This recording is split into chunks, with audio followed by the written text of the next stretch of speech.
Young Audie Murphy did not have much going for him.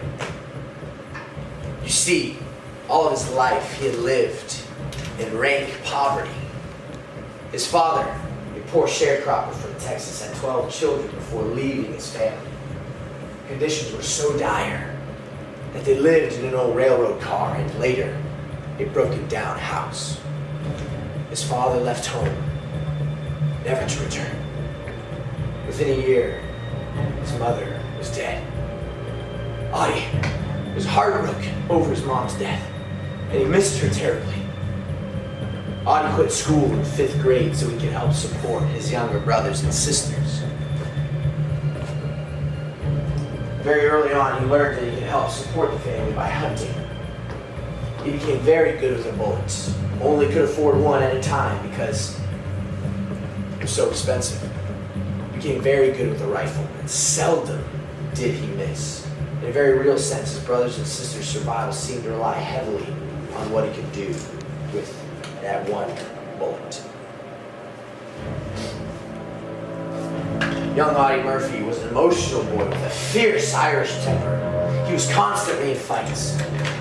Bullies picked on him because he was small. Kids made fun of him. They called him short britches because his old pants had shrunk and he could not afford to buy new ones.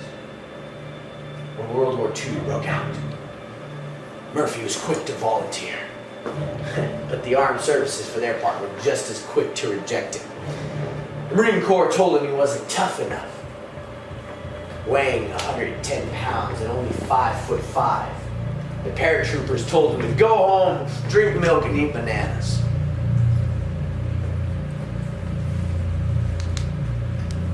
The Army infantry finally accepted him. They called him Baby because of his small size and youthful face.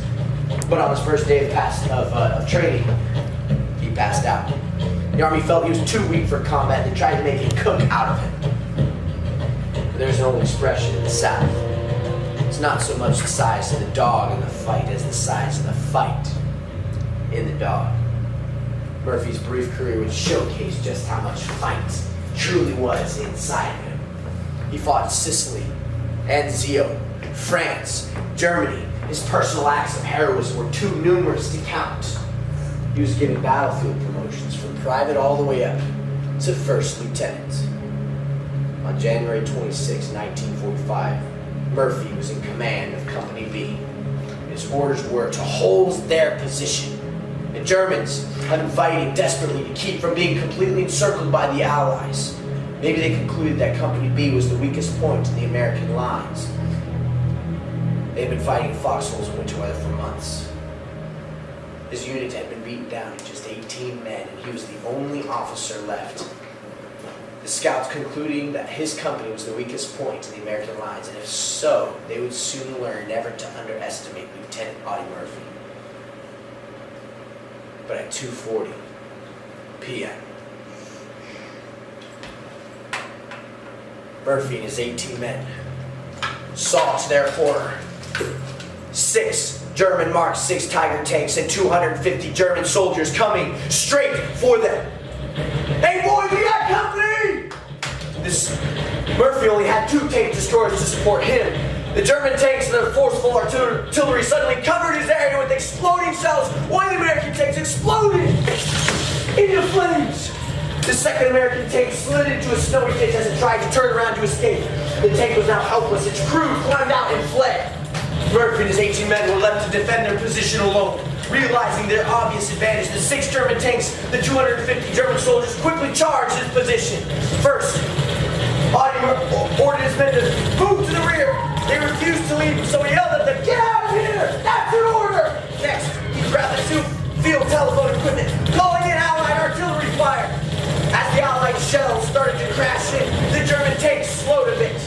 Meanwhile, Murphy fired his rifle until it was out of ammunition. Next, he grabbed the field telephone equipment, climbing on top of the burning American tank. There was a perfectly good 50 caliber machine gun up there. No one was around to use it. He also reasoned that the smoke it created would make it difficult for the Germans to get a good shot at him. Though there was a small possibility the burning vehicle was full of gasoline, live ammunition making the explosion highly likely. But Murphy held the phone while he continued to call more artillery down upon the Germans. that machine gun. Ironically, the Germans were reluctant to get too close because they figured his tank would explode at any minute. The combination of the machine gun fire and the artillery began to take a terrible toll on the Germans. They finally came at him with a vengeance. Getting closer, Murphy called in for the Allied artillery to fall right in front of him. The artillery man became alarmed at the coordinates he gave him on the phone. How close are those Germans? The artillery man asked. Hold the phone! Murphy responded. I'll let you talk to them. Just then, Murphy's tank was hit twice by two German tank cannons. Murphy got him just as fast and continued to fire that machine gun. One point on the other end of the phone line, Lieutenant shouted, Lieutenant Murphy, are you still alive? Momentarily, he responded. Finally, the Germans came right up on top of him. Murphy called in the Allied artillery down on himself. At this point, the officer objected. Those coordinates are your position. Let her go, Murphy responded. I'm leaving. Just then, he ran back to join his men. As he was running, hightailing it out of there, he looked down at his blood-soaked pants leg. The mortar explosion he had taken the day before had ripped open again. As he was running, he refused to go to the Medicaid station because he refused to leave his men. Hightailing it out of there as fast as his legs could carry him. Allied artillery fire screamed, coming in overhead. The tank destroyer he'd been fighting on suddenly, behind him, burst into flames, sending Lieutenant Murphy crashing to the ground.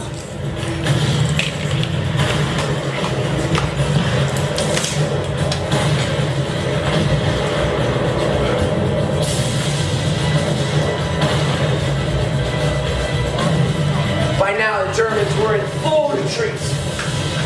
Murphy went into the woods, gathered his 18 men, and led them forward to take prisoners. Murphy and his 18 men, his company, took the nearby town, effectively eliminating any possibility the German army could escape encirclement. For his actions, single-handedly turning back the attack, saving the lives of many American soldiers, extraordinary bravery, Lieutenant Audie Murphy was awarded the Congressional Medal of Honor on June 2nd, 1945. By the end of World War II, Murphy would be awarded the Medal of Honor, the Distinguished Service Cross, 2 Silver Stars, the Legion of Merit, 3 Purple Hearts, 2 Bronze Stars. In all, he was presented with 33 medals and citations. By the end of World War II, the most decorated soldier was a man who had been told that he was too small to be a Marine.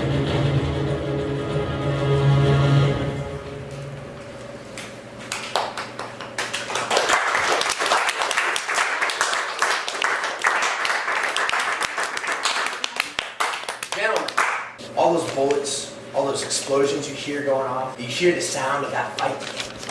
That's the fight we're in today. Spiritually speaking, in the midst of our culture, in the midst of this generation, of everybody capitulating, offering up their souls to what is false, and bowing to the whims of culture.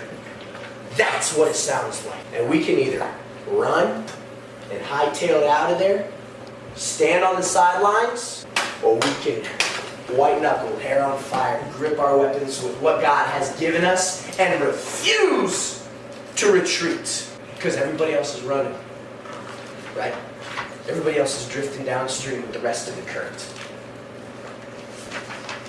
God knew that you would be here on this day, at this time in history, at the School of Honor. God knew you would be here with everyone else hearing what you're hearing today.